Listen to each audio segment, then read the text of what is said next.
வணக்கம் நண்பர்களே, இது உங்கள் அச்சய பாத்திர சமையல். இன்றைக்கி கோலம் பார்க்கலாம். நம்ம பாருங்கள், இன்றைக்கி திருவிழா, ஊர் திருவிழாங்க. காளியம்மன் கோவில் கும்பிடுறாங்க, மீனாட்சி நாயக்கன்பட்டி திண்டுக்கல்ல.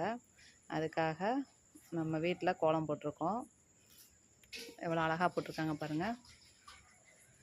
இந்த கோலம் போட்டது தர்ஷினி. இந்த கோலம் பாருங்கள், இதுவும் ரொம்ப அழகாக போட்டிருக்காங்க. இது சுவேதா போட்ட கோலம். நாங்கள் எல்லாமே ஸ்கூல் படிக்கிற ஸ்டூடெண்ட்டு. ரொம்ப நீட்டாக போட்டிருக்காங்க. இந்த கோலம் போட்டு நம்ம வீடியோ எடுத்துகிட்டு இருக்க டைம் பார்த்திங்கன்னா நைட்டு 12:30 மணி. காலையில் கரகம் வந்துடும். சாமி எல்லோரும் வாங்க. கோலம் எவ்வளோ நீட்டாக அழகாக போட்டிருக்காங்க பாருங்கள். சேனலை சப்ஸ்கிரைப் பண்ணாதவங்க சப்ஸ்கிரைப் பண்ணிக்கோங்க. நன்றி.